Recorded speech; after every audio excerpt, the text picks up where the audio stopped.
But the final statement of the final solution, you shall not live. The Jews were going to be relocated permanently to the east. Ah, the east. What is the east? Well, the east, didn't that feel fun? From Warsaw and Theresienstadt and the rest of Germany. The east was the areas of Poland, Belarus, the Ukraine, Bessarabia, Western Russia, the Baltic states, that was going to be made into the Lebensraum for the German people. And what the Jews are told is that they're going to be slaves, but they're going to live. They're going to live like peasants back in the Middle Ages, like serfs.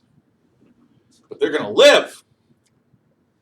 They'll be relocated to the east, and they will live a simple pastoral life out of mischief, away from making decisions about money and politics and power. And that will be the fate of the Jews. That's what everyone is told. They're going to be relocated to the east.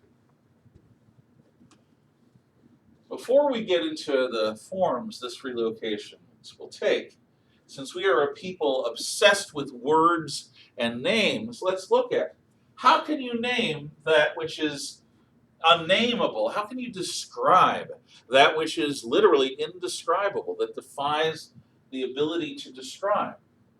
Well, there are four basic names that the Holocaust, that this mass murder of an entire people has. The first is, as I've said, the final solution to the Jewish question. It's so euphemistic. It's so mind game jujitsu-y. Really. Karate-y, whatever, Aikido-y. You get the idea. It bends words and strips them of their meaning by pretzelifying them. The second is a word, Shoah, from the Hebrew, which means annihilation. The best film about the Holocaust is a documentary that's 6 hours long called Shoah by the French filmmaker Claude Lanzmann. And one of the documents I intend to show you, it's what I would have shown you here in class, I hope I'll be able to find it on YouTube, is an extended excerpt from Shoah, which has the testimony of one of the barbers of Treblinka death camp, Abraham Bamba. Shoah, the annihilation. That's a good word. A lot of Jewish scholars use that. The Holocaust got famous in the 1970s, in part because of an American TV miniseries. The Holocaust is a term for the hottest part of the oven.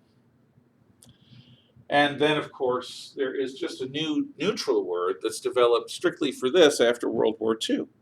Before that, you didn't really need a word for killing an entire nation of people, every man, woman, and child. But now you do. Genocide, from genus. Genocide, from gens, from tribe, from that Latin language. The attempted murder of an entire nation of people. Genocide.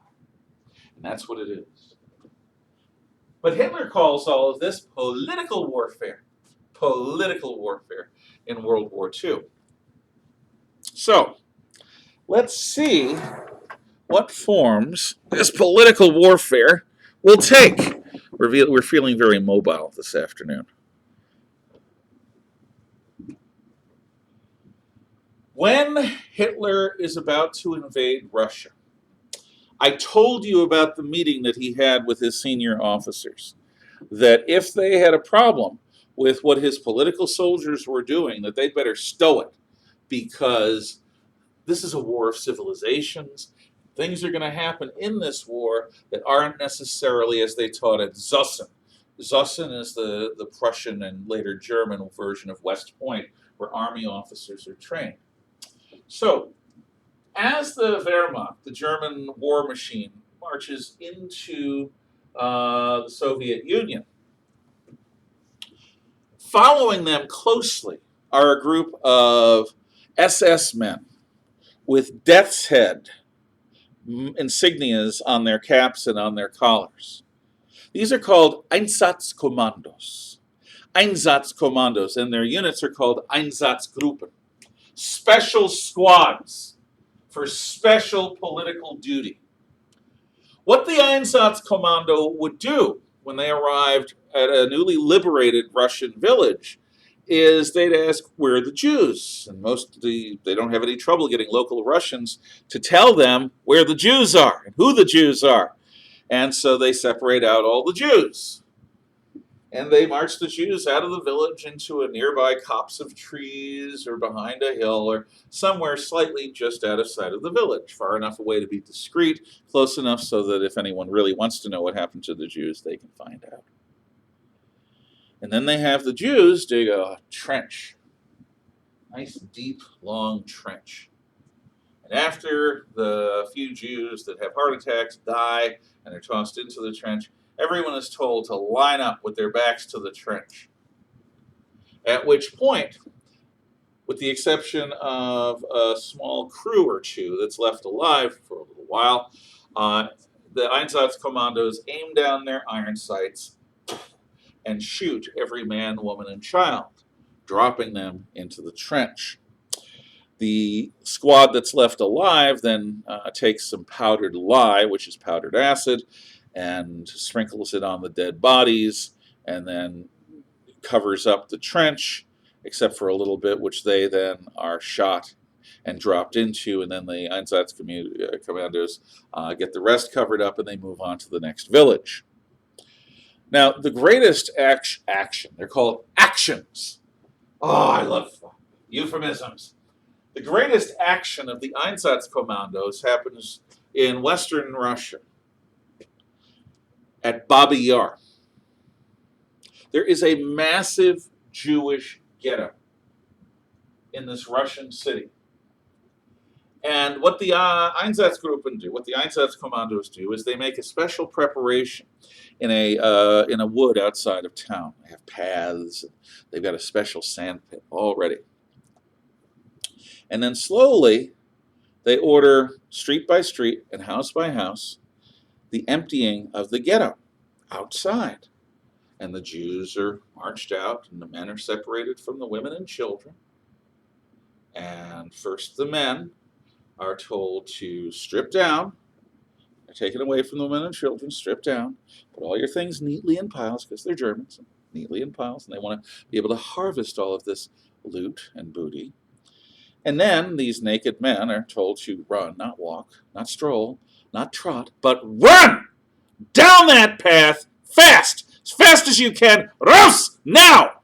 So the Jewish men start running, and they're up and down and through these dappled sunlight coming through the trees. This is in September, so it's still very nice weather.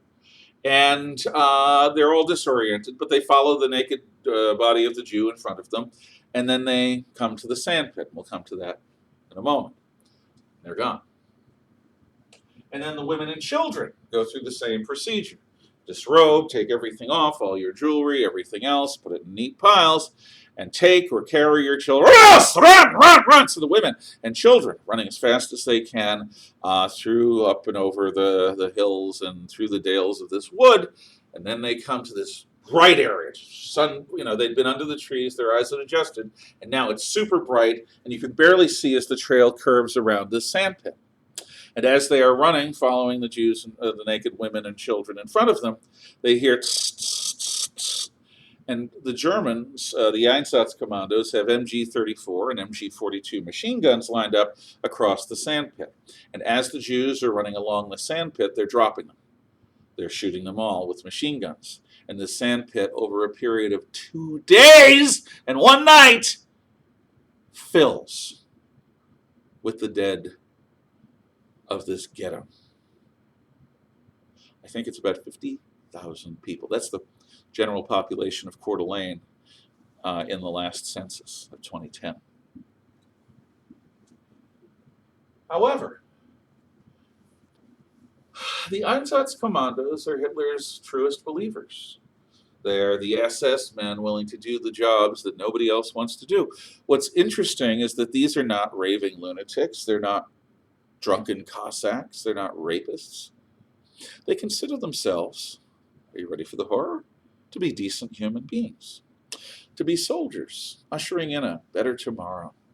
to be like surgeons cutting away the human cancer that is the Jew. And so they're willing to do the distasteful work that no one else wants to do. But you can only lie to yourself so much when your job is to aim down your iron sights and shoot Granny and shoot the infant that she's holding in her arms. And so what begins to happen is these very same Einsatzkommandos, when they begin to get leave and go back home, begin committing suicide in massive numbers. Probably because every time they close their eyes, they see the face of Granny and the infant, and they feel the discharge of the weapon against their shoulder, and they know that they have turned that lady's head into a flying splat of gore. And that the kid may or may not be dead by the time he hits the bottom of the trench, but whether or not he's dead when he hits there, he's going to die of being crushed or of suffocation or of the powdered acid, the lye. Hitler's best and brightest were killing themselves in massive numbers. Plus, this is time-consuming. These troops could be fighting the Russians or the Americans or the British.